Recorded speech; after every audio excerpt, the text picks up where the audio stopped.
we will see one model sum on product mix decision, which is a part of management accounting. Here it is the sum. Following information is available from the cost records of a company. Particulars: product X, product Y. So the company is making two products here. Direct material for product X rupees 8 per unit, for product Y rupees 6 per unit. Direct wages 24 hours at the rate of 0.25 per hour. For product Y 16 hours at the rate of 0.25 per hour. Variable overheads 150% of direct wages for X and as well as for Y. Fixed overheads rupees 750 for X and rupees 750 for Y. Selling price rupees 25 and rupees 20 for X and Y. The management wants to choose one of the below alternative product mix for the next period.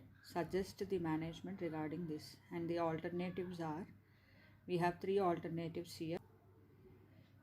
First is 250 units of X and 250 units of Y. Second one is 400 units of X and 100 units of Y. And third one is 100 units of X and 400 units of Y. We'll see the solution now. For any marginal costing sum, we need to prepare contribution per unit, because contribution is the basis for deciding.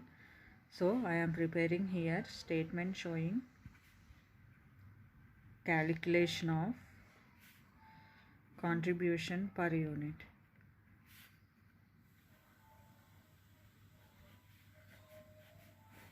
For which we need to maintain three columns: particulars, product X and product Y. So we'll start with the marginal costing equation, where the selling price will be the first element. So selling price for product X is given rupees 25 and product Y is given rupees 20. And from this we need to deduct the variable cost. So what are all the elements given in the sum means direct material, which is given rupees 8 and 6 for product X and Y, and direct wages, which are given 24 hours at the rate of 0.25 per hour for product X, and for Y it is given 16 hours at the rate of 0.25 per hour. So which means that this will 24 into 0.25 will become 6, and 16 into 0.25 it will become 4. So direct wages is rupees 6 and direct for product X, and direct wages for product Y are rupees 4. Then variable overheads are given like 150% of direct wages for both the products, 150% of direct wages. So which is going to be 150% of direct wages for product X is 6, so this will become 9, and for product Y 150% of 4, so which will become 6. So variable costs are all direct material, direct wages and variable overheads 8, 6, 9 in case of X, and rupees 6, 4 and 6 in case of product Y. So we need to deduct all these variable costs from the selling price, so that we will get contribution per unit. Selling price is given 25, and from this you have to deduct 8 plus 6 plus 9. So we will get 2 here, and from 20 you need to deduct 6 plus 4 plus 6. We have to deduct altogether 16, so that we will get 4. So which is known as contribution per unit. 2 in case of product X and 4 in case of product Y. After calculation of contribution per unit, we need to calculate profit for the given 3 alternative product mix. So we are going to suggest the manager the best alternative product mix which gives more profit. So we have to calculate profit for each alternative product mix. So we have 3 product mix here, A, B and C. First alternative product mix is to make 250 units of X and 250 units of product Y. Second alternative is to produce 400 units of X and 100 units of Y. Then the third alternative is to produce 100 units of X and 400 units of Y. Now we have to decide which is the best alternative product mix to produce. So 250 units of X and 250 units of Y. We have to calculate profit for each product mix now. First alternative is 250 units of X and 250 units of Y, for which we have to calculate profit. How do we calculate profit? Means contribution minus fixed cost will get profit. So based upon this equation, we are going to find out the profit for each alternative mix.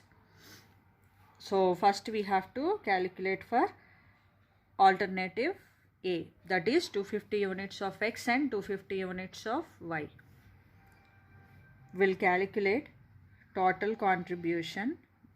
As we already know contribution per unit for product X and product Y. So now you have to calculate total contribution. So how do we get this total contribution? Means number of units to be produced into contribution per unit. So this is going to be 250 units of X. So 250 into contribution per unit in case of product X is rupees 2 plus 250 units of Y. So 250 into contribution per unit is 4. So how do we get total contribution here?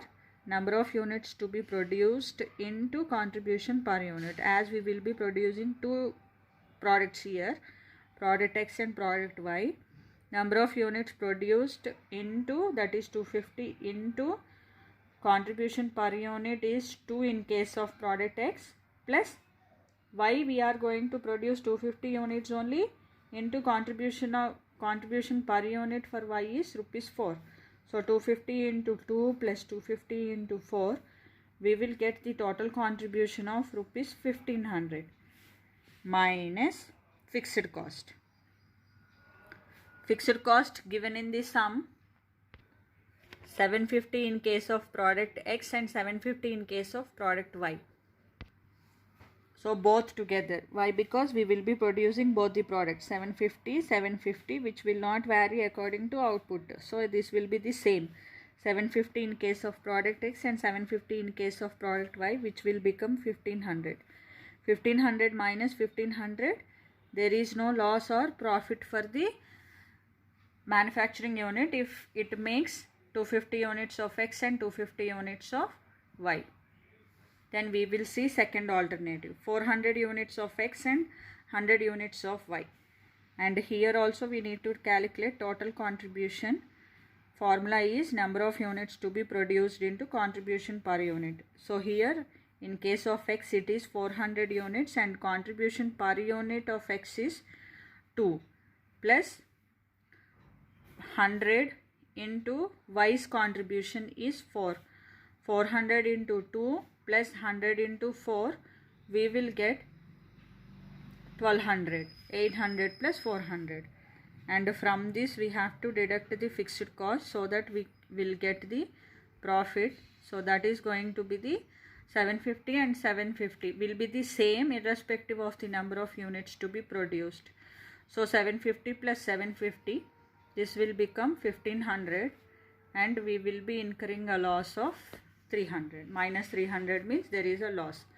So if we decided to produce 400 units of X and 100 units of Y, then there will be a loss. Then we will see the third alternative, that is 100 units of X and 400 units of Y. And here also you need to calculate total contribution, which will be again number of units to be produced into contribution per unit in case of each product.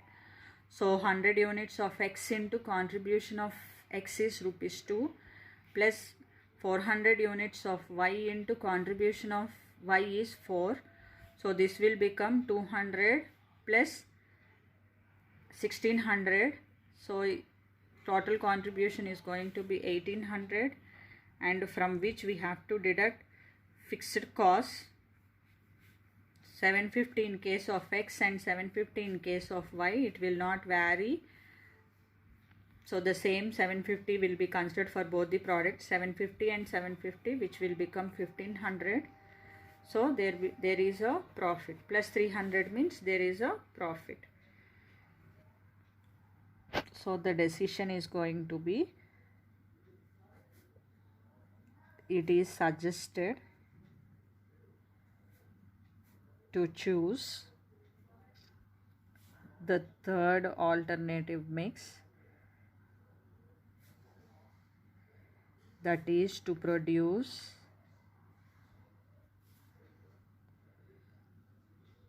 100 units of X and 400 units of Y,